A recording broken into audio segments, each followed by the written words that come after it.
Hi, my name is Noel with Northeastern Martial Arts. Thank you for joining us. Today we're working on another kata, our fourth kata in our series of Okinawan karate kata. It is called Seiunchin, and I'm going to perform it once facing you, and then I'll do it once from the side so you get to see all the angles. Kyosame, Kyosuke, Rei, Hajime, Kata Seiunchin.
Now that's Kata Seiunchin.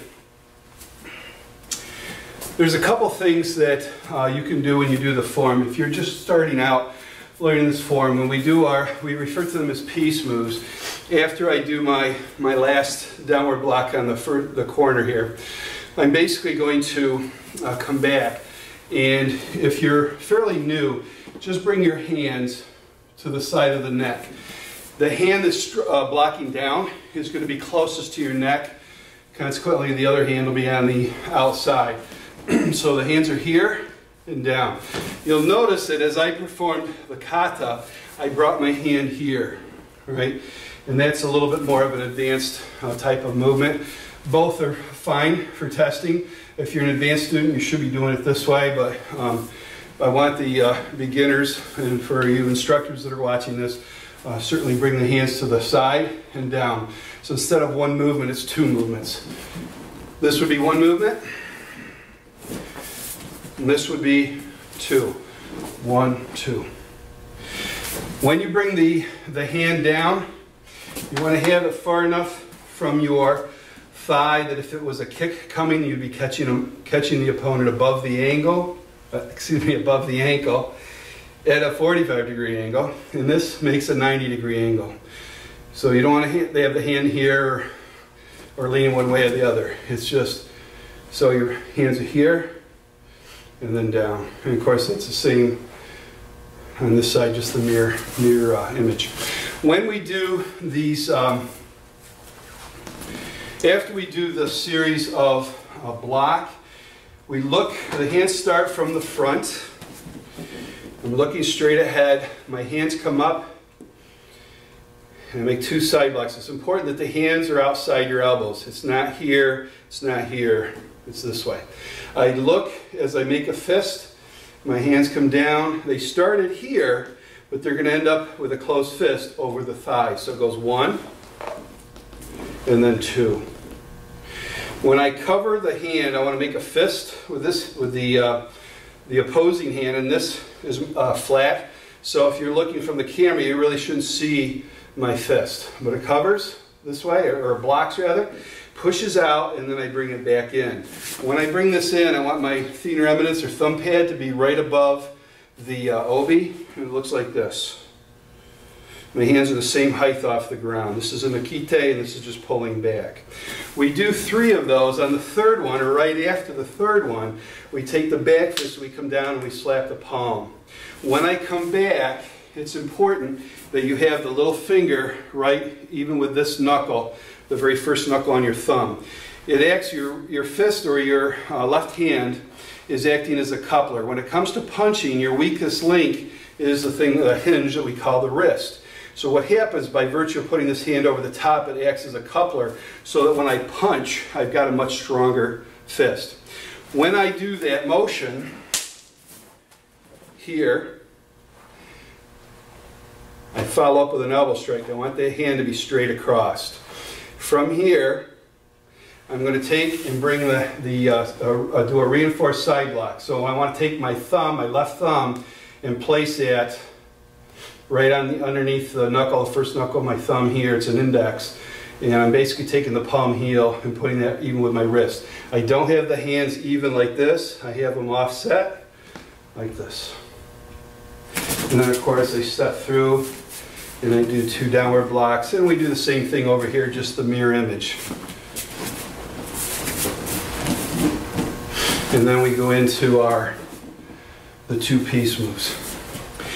After we do that second piece, when we come in, we strike uppercut, I look, turn and pivot, I double block. I'm going to come back, I'm going to stomp, uppercut underneath the jaw or chin, back fist to the nose, downward block, and then I step back, cover, do another downward block. And then I'm going to do the same thing here, except that instead of coming back on the back leg, I'm going to move up on the lead leg. I stomp, uppercut, back fist, downward block, come back and do a downward block.